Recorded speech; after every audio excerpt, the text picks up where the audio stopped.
Hey guys, welcome to the second video for today. This is now part 6 of Refuge Recovery by Noah Levine. Continuing on with chapter 5, Understanding. We come to know that everything is ruled by cause and effect. The four truths are an ongoing practice. In this step, that of understanding, we gain insight into the impermanent, unsatisfactory, and impersonal nature of life. Forgiveness is possible and necessary. We understand that recovery begins when we renounce and abstain from all substances or addictive behaviors, regardless of the specific substances we have become addicted to. Here I will pause.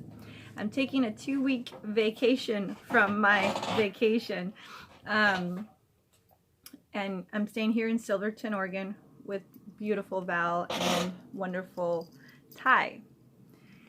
Amazing people, Aquariuses like myself, and also daily alcoholics, and they'll be the first ones to tell you. Are they ready to quit? Not yet. Now, when I first got here a few days ago, I never drink. Like, I'll have red wine once in a while. If you may recall, my addiction was meth. And honestly, like, in the last 3 years, I've hung out with a lot of stoners. And I'm not much of a stoner at all. But I find myself smoking weed a lot. Thankfully, I don't get addicted to it because it's just not really my thing. And I think I've been drunk 7 times in my life. So it's not really my thing.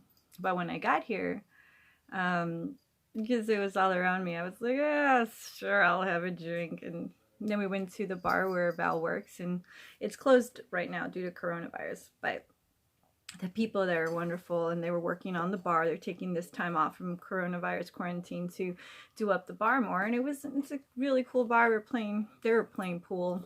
I was reading all the dollar bills on the ceiling and stuff, but getting to talk to the people there, the workers there, the owner there. And I never had free drinks at a bar before, given to me by the owner. So I was like, sure, why not? Lots of laughs later, I realized, damn, pretty drunk. So now I guess I can say it's been 8 or 7 times I've been drunk in my life. But it wasn't like stupid drunk, but it was drunk. I've also, the next day I was like, I don't want to, and they've been very respectful of that. So when I read this, it makes me pause. Because we understand that recovery begins when we renounce and abstain from all substances. So it's interesting to me. It makes me feel blessed because I haven't become a stoner, and I don't see me becoming an alcoholic. So I felt I had to add that. I don't have this pull to hurt myself anymore.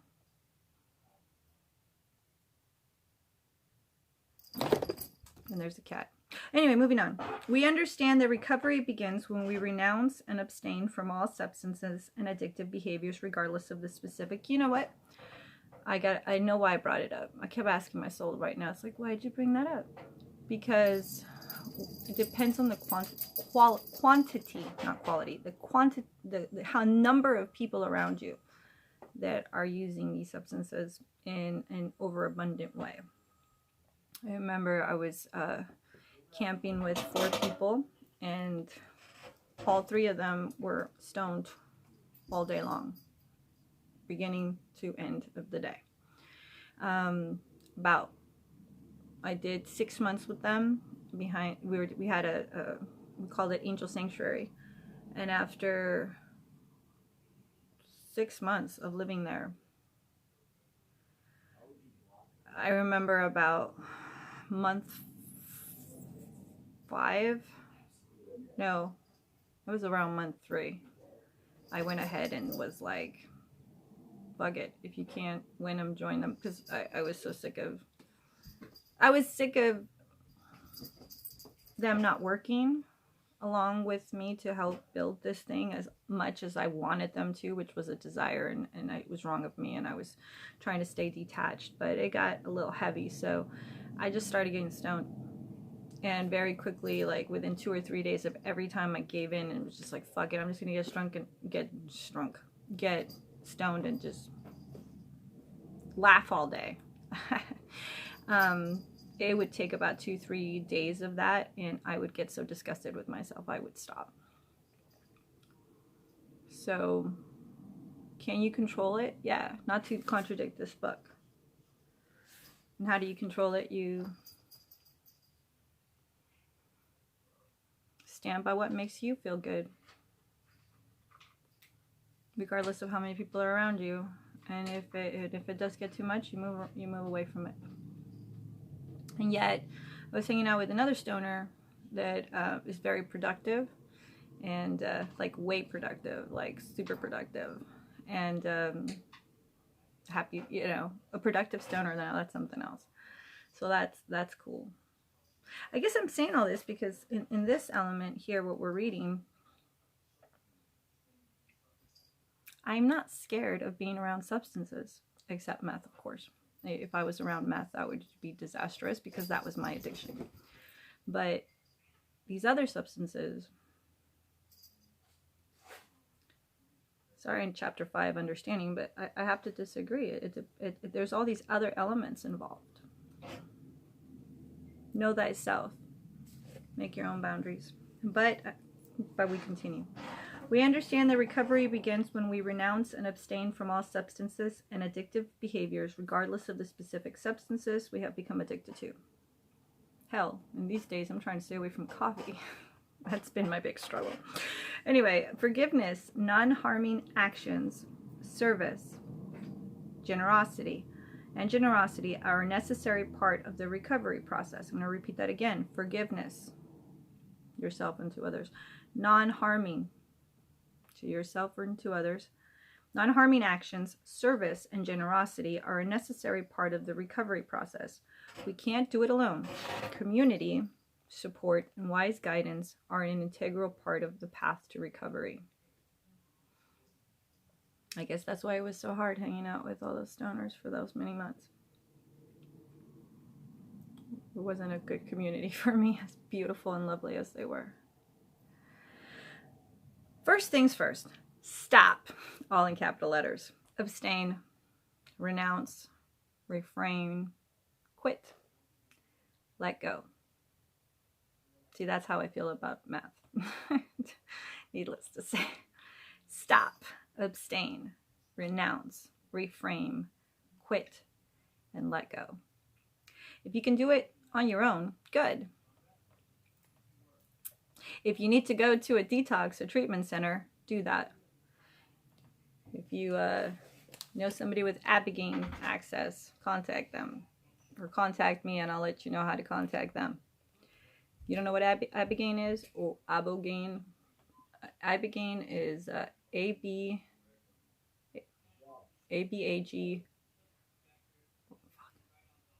Abigain. Just ask Siri or ask Google to give you information on what Abigain is.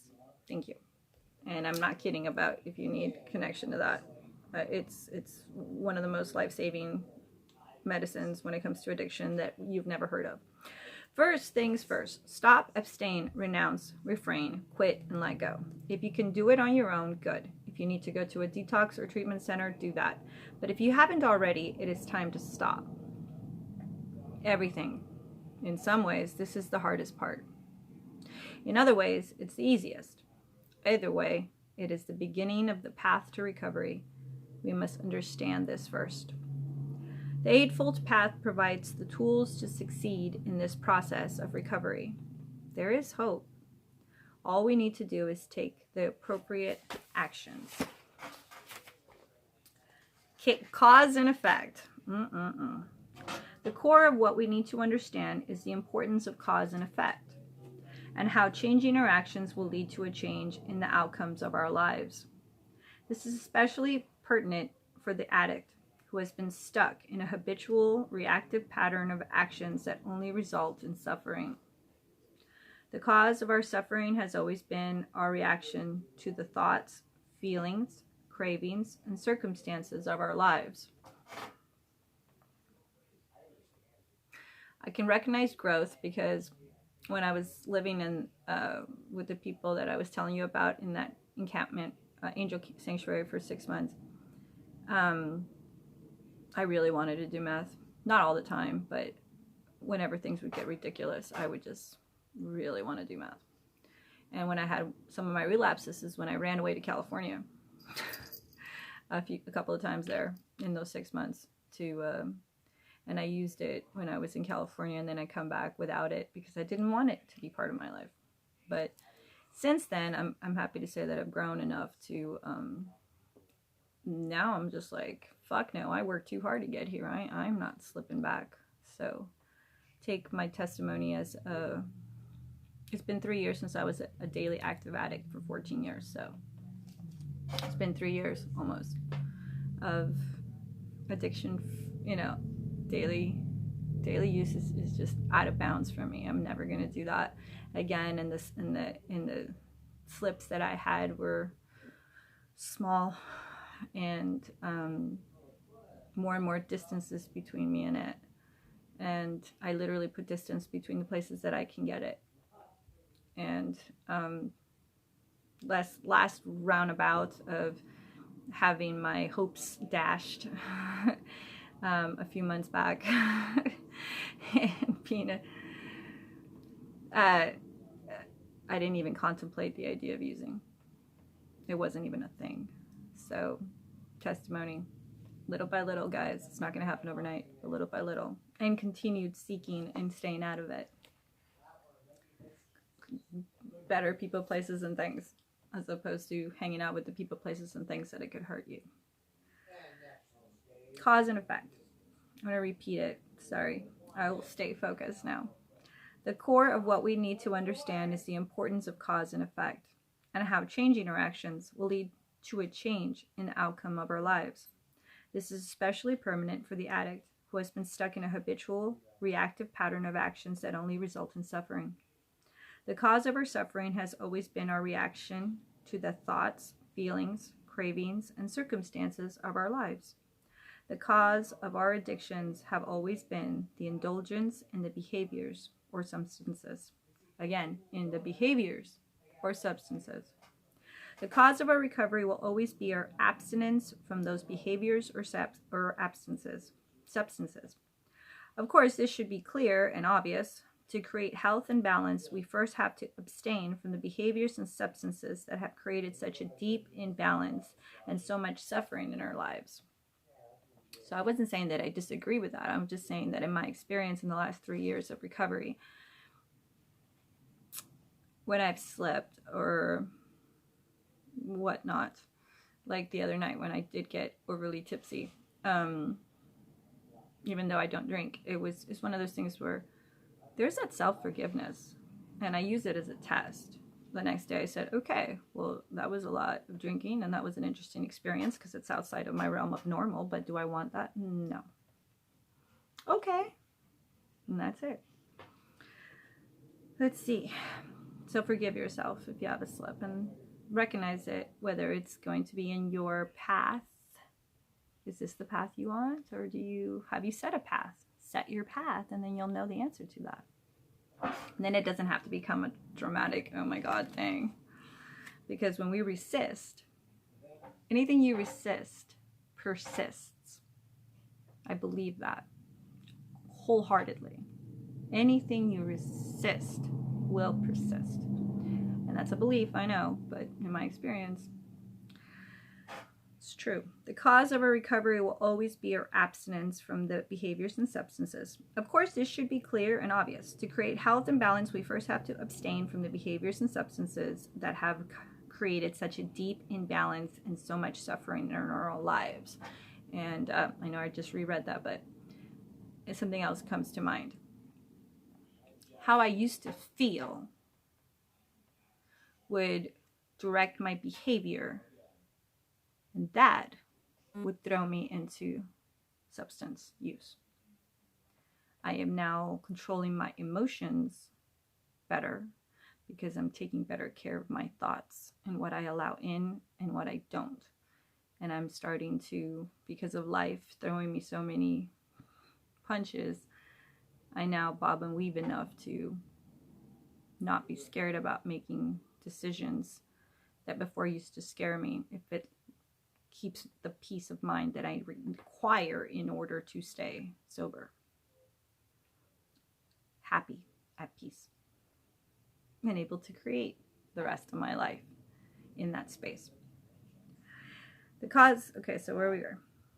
Some may argue against renunciation and abstinence from all intoxications. I guess, as I was saying earlier, although I wasn't objecting to it, I was just saying from my experience, I forgive myself for it.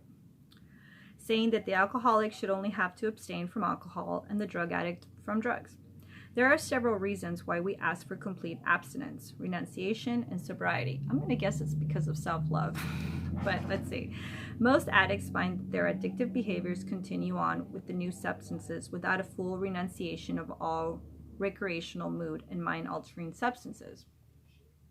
Well, yeah, if your behavior doesn't change because your emotions haven't changed, because your thoughts haven't changed, yeah, you're going to be stuck in the same circle, just use a different substance. It's the phenomenon of switching addictions. It is more common than not. The alcoholic will often end up smoking marijuana addictively. The marijuana addict will often become an alcoholic. Yay, I didn't do either. Okay, what seems to be true about addicts is that it's not the substances that are the issue. The real problem is the addict's underlying imbalance. Completely agree. Which is most likely expressed in compulsive and addictive behaviors with other substances, and at times manifested in relationships to work, exercise, food, or sex. Of course, for food, sex, and other behavior-based addictions, abstinence is not always possible. We understand that setting one's own bottom line behavior will have to suffice. But we still encourage behavior-based addicts to abstain from drugs and alcohol. For this form of treatment to work, mindfulness has to be firmly established, which hopefully I'll get out of this. And then I'll quit smoking cigarettes, and I'll quit, which I don't smoke that much. Although I have been smoking more since I've been here, because they smoke too. See, you gotta be aware of it. And I want to quit drinking coffee too. As we will discuss in more detail later, mindfulness demands sobriety and a clear mind. This is the other reason why we encourage complete abstinence and sugar, like that bullshit white sugar. To fully benefit from the Eightfold Path, mindfulness is a necessity.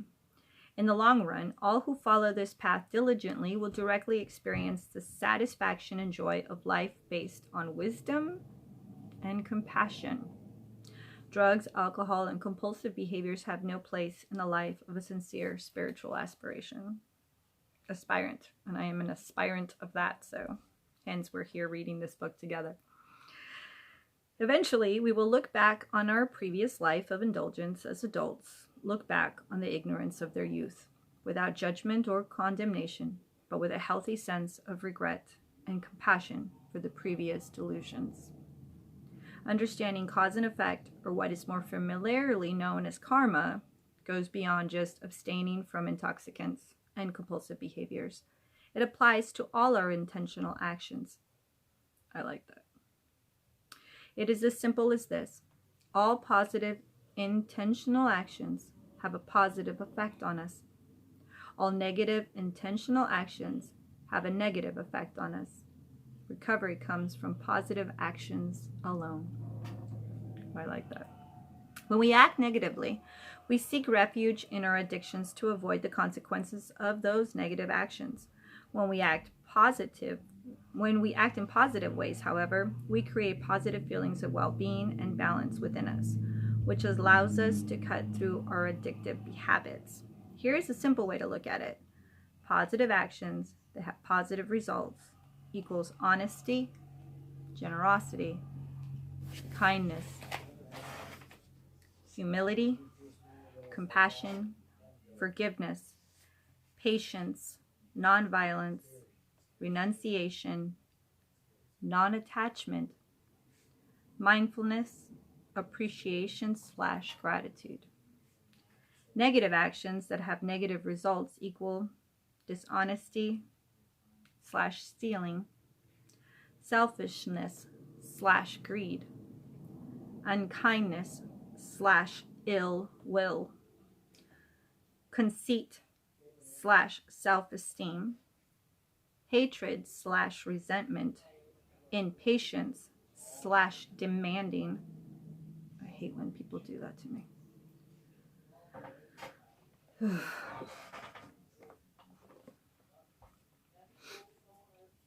Violence / harmful speech,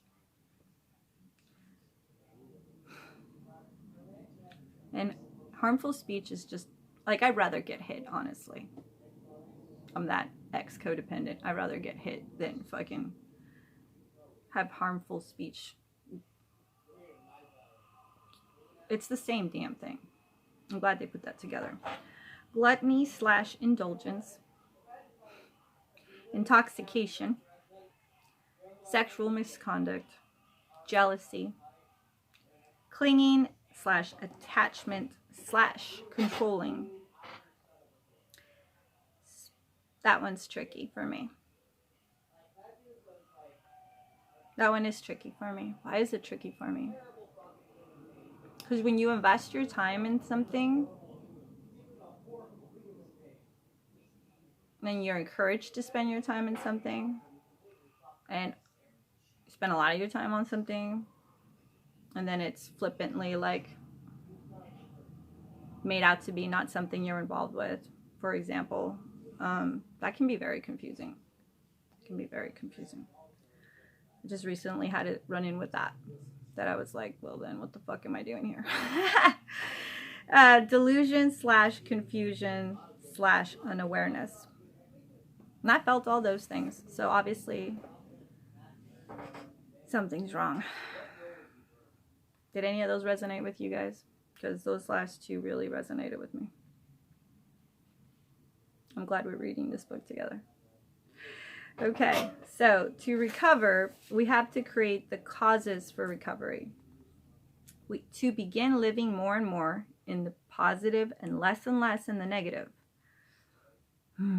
We don't have to become perfect overnight, thank God, right? But we do have to strive for progress and balance on a daily basis. Don't forget yourself.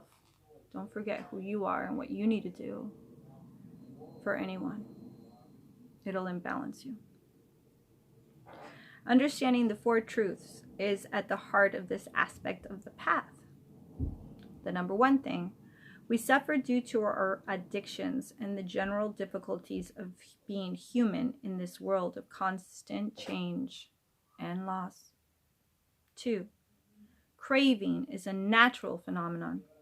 It is not all our fault. It is not all our fault, but we are fully responsible for our healing and recovery.